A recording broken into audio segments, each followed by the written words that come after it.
Well, that's weird. ABC is running coverage that Kamala Harris has already won. That's strange since they don't even start counting their mail-in ballots until Election Day at 7 a.m. So they've already come out and said, oh, this was just a mistake. We were running a test. We don't know how this happened. What? Yeah, you know how it happened. What? If you even believe these people for 1 second, I mean, there's just no hope for you. And we're going to be leaving you behind in 2025, just so you know that. So now we're going to get into a beautiful clip of two high testosterone males destroying two low T soy boy betas, Mark Cuban, aka Richard Mad Cow, the clone of Rachel Mad Cow, and his boyfriend, Stephen A. Smith. What? They can't defend any of Kamala Harris's positions, but they sure do sit there quietly once they're being told and educated, especially Stephen A. Smith. He knows he can no longer defend these people. He just lets Mark Cuban embarrass himself. Yes. Now, Dana White and Bill O'Reilly will destroy him easily. Let's take a look. Trump has already proven he can build a strong economy, he can secure the borders, and he is somebody that allies and adversaries respect. Those are all very important things. She has never, what has she proven? What has she done over the last 4 years? And you cannot make the excuse that she was the vice president and she wasn't in charge of anything. I think that's ridiculous. She is the sitting vice president of the United States right now. She's proven nothing. She's done nothing. I think she's in over her head. She knows she's in over her head, and nobody who is intelligent like Mark Cuban, Stephen A., or any of these other guys can tell me they truly believe that she is the better candidate. You're goddamn right. I'm going to have Mark get in. I'm going to have Mark get in, but Dana, just clarify. Dana, clarify something, and then I'll have Mark Cuban respond if he wants, which I'm sure he does. Dana, can you tell me of a vice president you've ever heard of who did something remarkable on their watch? So lefty goofballs will often come out when you try and say, hey, Kamala Harris has done nothing this entire time. They'll say, well, what is she supposed to do? She's just the vice president. But even when she's in her own debate with Trump, she takes credit for everything good they did and no credit for anything bad they did. What? When now we know from Joe Biden himself coming out and his staff saying that they work together more closely on anything ever than any other administration. His policy was her policy. They mirrored each other. So if something was done, Kamala had her hand in it. For example, she was given the responsibility of the border czar, which she failed miserably at. Illegal crime is out of control. She let in over 25,000 illegal aliens convicted of murder and sex offenses. She was the last person in the room that made the call for the disastrous withdrawal from Afghanistan, which led to innocent American lives being lost for no reason, which only resulted in us strengthening Afghanistan's armed forces, leaving billions of dollars in tanks, guns, equipment. Why was all this stuff just left there? What? She met with Putin days before he invaded Ukraine. What? So she met with Putin. What? What'd she say? Stop, no, and don't? Stop. And then Putin said, you can go fuck yourself. You're weak, pathetic, and I'm going to do whatever I want because your leader's weak and pathetic because you're an extension of him. Not that they did anything. Let me tell you this. So Go ahead. think about this. Right? Leading up to the debate, everybody was talking about that he's never been sharper. He's on top of his game. I was just in a meeting with the other day. They do the debate ends, and they figure out he's unfit to run, right? He's the sitting president of the United States. He's unfit to run. So now they slide her in, right? Nobody voted her there. Nobody voted Kamala Harris. If she went up against other Democrats, she would not be in the position she's in right now. Fact. Okay? Well, it's not a fact. They slide but her in there. Really? How did she do last time? How did she do last time? She was Biden's running mate, and they got 85 million votes. But I hear you. The process was a problem. Let Mark Cuban get in. Talk to your friend Dana. Dana, I love you. You're so wrong. You lying ass bitch. Trump, inflation was up 25% over the Obama economy he inherited. Ask him about Yemen, where he decided not to take action and allowed 100,000 people to keep on dying in Yemen. Talk to him about his tariffs. What worked with his tariffs? He had 4 years to make tariffs work with China. China kicked his ass. What the fuck are you talking about, man? China took him to court, right? Because he didn't know how tariffs worked, and it hurt the economy. The economy was rolling along, and it got so hit by the tariffs that his appointment to the Federal Reserve, Jerome Powell had to come back in and cut interest rates 3 times. And then we get to the real point of reckoning, the pandemic. And what does he do? He says, if we don't test people, the viruses didn't really happen. He holds back on resources, except for Vladimir Putin, to keep people from getting healthy. That is not an accomplished president, Dana. He has not done anything. What he got, he inherited. You know what?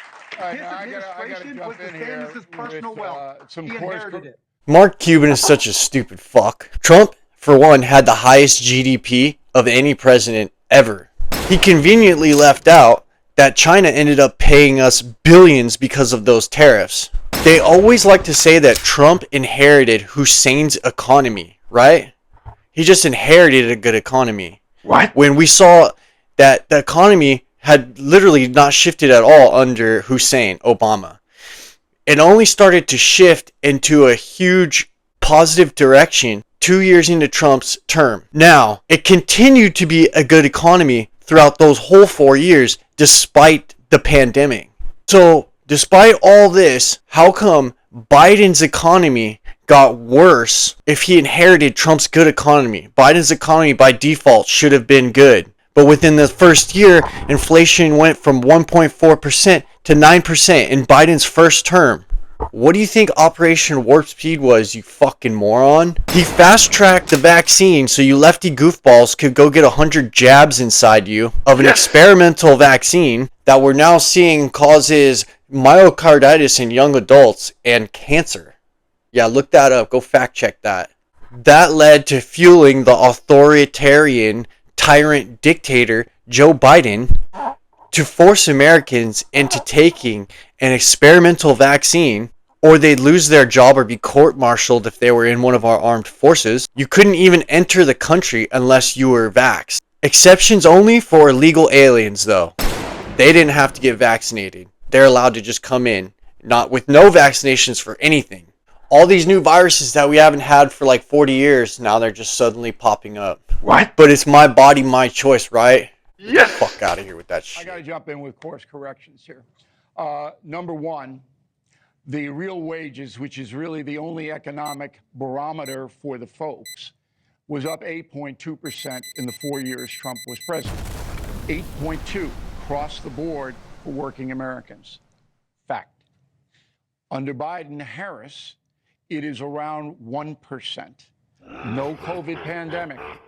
They have failed. Number two, inflation didn't start because Putin and the Arabs did anything. Inflation started, and I don't know whether you know this, Mr. Cuban, but Biden signed in his first week in office at least 20 executive orders, making it harder for every fuel company to harvest their product, whether it be fracking or oil or anything.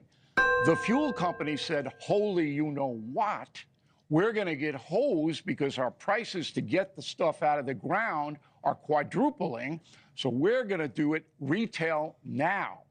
That's what ignited it, not Putin and not Saudi Arabia. That is the truth. Mark Cuban, respond, and then Stephen, please get in. Go ahead. Bill, you're bloviating. Question. Beta! So Biden revoked the permit to the Keystone Pipeline, which shut it down. Yes. This is what contributed to inflation going out of control, because now we're importing our oil, which affects everything in America. Gas prices affect everything. That's what these morons don't get, because they're in their elitist bubble. They don't understand what common people have to deal with, which only led to enriching other countries like Russia, who developed their ESPO pipeline to Japan, China, and South Korea. Look how good their economies are doing now. They're literally in competition with our economy. So all these idiots are saying our economy's so good. Yeah, look at Russia and China's economy. They're literally like neck and neck with us at the pace of their economy going up. Thank you very much. No, I kept it pithy. I kept it. Cuomo understood it. I kept it pithy. I did. There was no big words. You're bloviating the point. Beta male. Beta.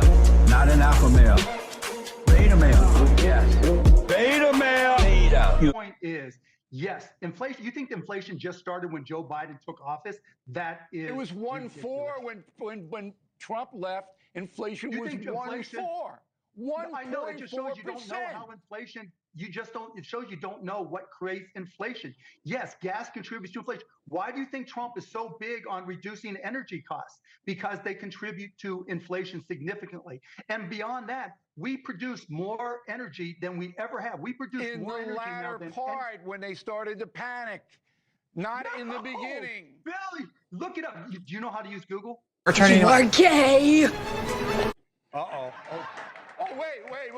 No, that's where I get my information on Google, right? I actually research government records. Whoa, what a concept. I can't lie! Come on, Good. 1.4% when he leaves office, and it goes to more than 9 in a year. Come on. Let's bring Dana back into this. Stephen A. Dana, it's good to see you, buddy. I know. Yes, I know. Dana. Fully transparent. I don't know any of these Dana guys. White and I, and Mark Cuban and I, we're all buddies. I've known them both for years. Dana, I know who I am! Be fun. yes, it is a lot. Here's the deal, Dana. Dana, when you speak about Donald Trump, obviously there's a lot of people that look at him and they say, you know what, he did a lot for the economy. I remember that, you know what, he did exceed the deficit to about $35 trillion. I'm a dude playing a dude disguised as another dude. I would ask you, however, is this. Outside of the economy, what else has he done that you would deem positive in your eyes? I know what dude I am! Well, border crossings are up over 300% since he left office. And that's not including people that are undetected. And you cannot deny that the world was a much safer place when Trump was in office. It's undeniable. Do you realize that right now there are more armed conflicts right now than any time since World War II? It was a much safer place when Trump was here. When we think about the only way I'll respond to that is this. You're talking about folks coming across the borders and obviously the dangers that it may cause in a lot of people's eyes. What about things that are happening domestically? What level of responsibility do you hand towards Trump in that regard? Well, not only that, I mean, when you think about all the people that are crossing the border illegally, I mean, this is just common sense. What about all the people that are here that did it the right way and are trying to get in legally that are being jumped over and being handed money and you know, a place to live, a telephone, credit cards? Venus, Dr. Wu, you done fucked up now! All the things that are going on, there are real Americans here that are going through hard times. That money should be going toward them. And there's nothing wrong with people coming to America. That's what this country was built on. But you have to come the right way. You have to come legally. No, I got one more stat I want to throw out there. I said that real wages were up 8.2% under Trump. But there is an asterisk next to that. Because for Stephen A., they're up 875,000%. I get scared or what? And ESPN will go bankrupt if he leaves. Don't hate him for his success. That's right. Don't hate him for his success or because he's pretty. All right, we're going to take a... We know that crime is out of control. The FBI finally had to come out and tell the truth about the crime stats after the debate because they could no longer ignore that people just know, you don't feel safe anymore. You just see so much crime happening. All these illegals committing all these crimes and getting let out the same day. You know, they're out over here doing raids on people's houses to go kill squirrels instead of going and getting these pedophiles off the street. A PDF was just arrested in Long Island for, what do you think they were doing to a 5-year-old child? He's like Venezuelan or from Mexico or something. Either way, he's an illegal Then you can add another stat to that. You people are ridiculous that support this. I don't understand your thought process saying, I support these people that support child sex trafficking. They support putting women into sex trafficking. They support letting illegals come over here, bringing drugs, crime, rape, molesting kids, and they just turn a blind eye to it because they don't like Donald Trump. You disgust me. You disgust me. We have endless wars with countries ran by homosexual actors that like to play dress up as some kind of infantryman when he's never served, that are stealing our money. You have people claiming there's a genocide going on when they started it. I don't know how you can start a war and then claim genocide after you started it, but regardless, it's still going. They just won't stop it. They won't return hostages. We can't move forward until this gets solved. I mean, the choice is clear. Endless chaos or actually restoring some order back into the world. Like, comment, subscribe, share the video, like it. That's what helps the most. I hope everybody had a good weekend. I'm out. Peace.